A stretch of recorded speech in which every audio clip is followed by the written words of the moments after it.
What's going on, world? Steve Dab 317, and as you know, I'm back. So I watched the trailer, I watched Act One, and now I'm up to Act Two, How the West Was Ruined. So yeah, let's just go ahead and jump right into it.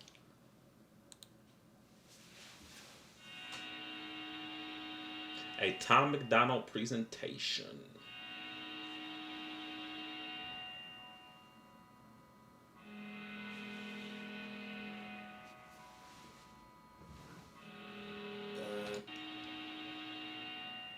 I was doing something, I didn't read that, so okay.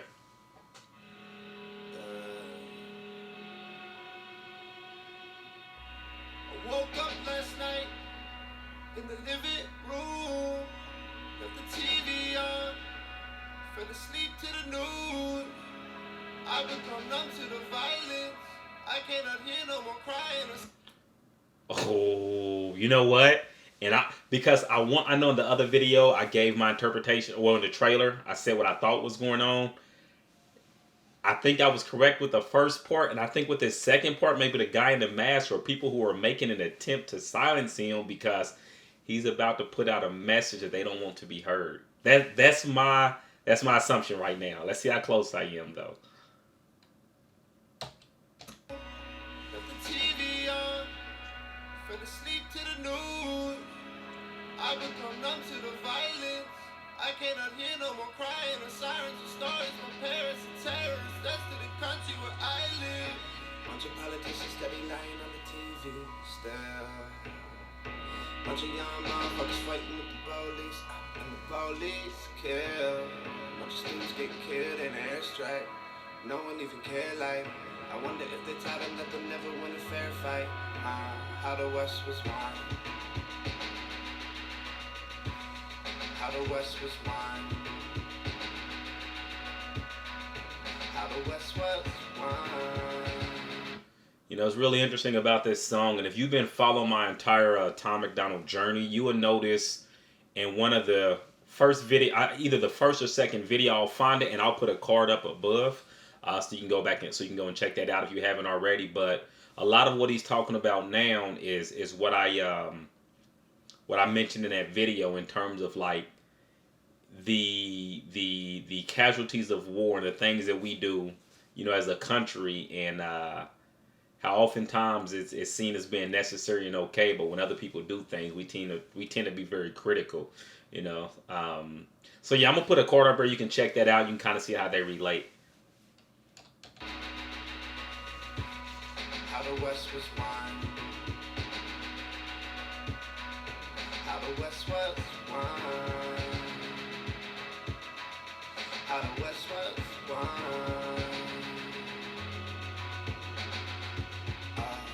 When the lights go out, maybe then we'll see.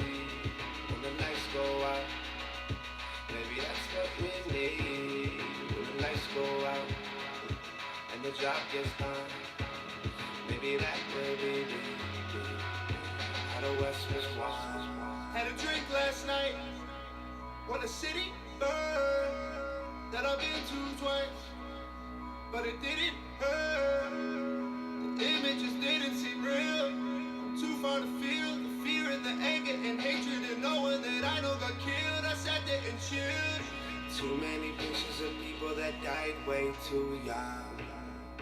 Too many bombings for me to keep up with. Remember when there was none. Too many deaths for my tears. People that died way too young. Too many bombings for me to keep up with. Remember when there was none. Too many deaths for my tears. Too many lost for my love. Too many cry for my ears. How the West was won. How the West was won. How the West was won. How the West was won.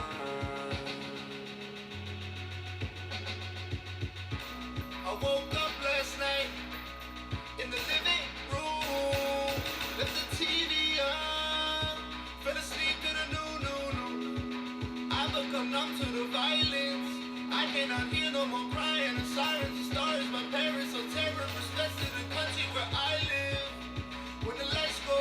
All right, I got to stop this real quick because there's so much going on. So, he's talking about how, man, how you can become numb to the violence, and that is so true. Definitely when I was younger and I was still rotating, like it got to the point where I would, people would die and it wouldn't even phase me. I'd be like, dang, that's messed up.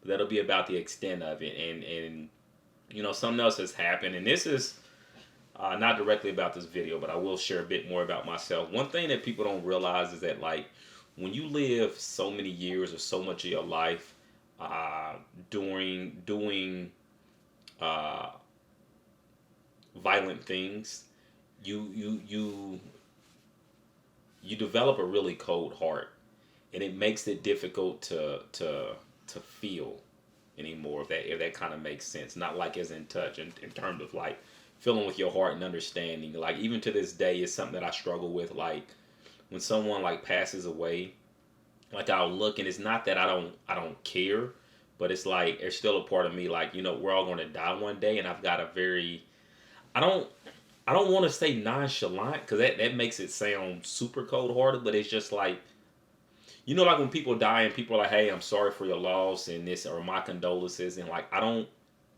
say those things because I feel like I'm not the one who took that person's life, and I don't know, it's just hard for me to relate, But I think that sometimes to other people it comes off as me not caring, but that's not it. I've seen so much over the years, like it just I don't know, it just doesn't death doesn't emotionally move me all the time. Usually it has to be like some deep rooted memories and life experiences that as you've seen before, I may get emotional over, but like death is just it's just kind of there. Like I know it's coming. I try to make the best use out of my time. But anyways, let's jump back into talking about the video. I'll talk more about me later if you want to hear. Maybe I'll just drop a video about my life. I don't know.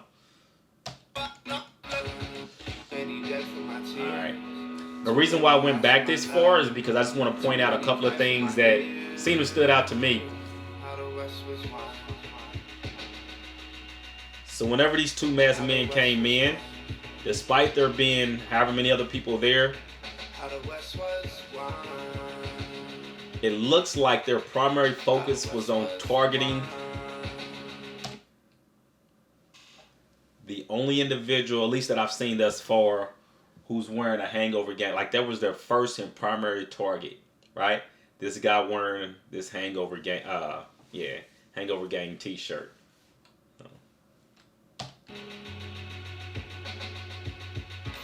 I woke up last night in the living room, left the TV on. Very purposeful, very meaningful, very direct, and I think this is all kind of tying into how, sometimes when you know how in another video I was talking about how a lot of people who have a message with their music, deep lyrical content, they kind of get silenced by the media. They don't get much radio play, and you know what I mean? And maybe they don't want it, but I feel like this is kind of, just referencing how, outside influencers will go through the extreme to try to silence certain voices, especially if those voices are going to be exposing maybe some of their wrongdoings. So. Fell asleep to the new. I become numb to the violence. I cannot hear no more crying and sirens and stars. My parents are terror, respect to the country where I live. When the lights go out. All right. So they could be spraying. What do they? They have. I think those are M16s. I missed that. But anyways, maybe M16. So but they're being selective with their fire, right? Right. No 3-round burst, just very selectful, very purposeful. Maybe that's what we need. When the lights go out and the job gets done. Maybe that will be how the West was won.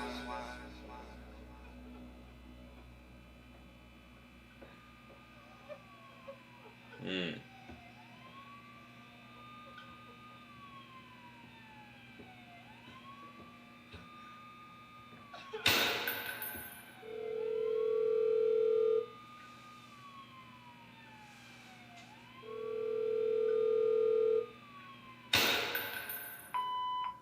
just saw what happened last night. It's all over the news. Please pick up your phone. Please. I need to know you're okay. Wow, that's why I call these little I call them like little mini movies or whatever. Man,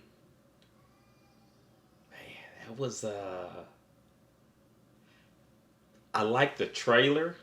I like Act One. I like Act Two. I like how it all tied in together. I like how there was like a sequence to it, but also a message there. And I think that there's perhaps some subliminal messages there as well.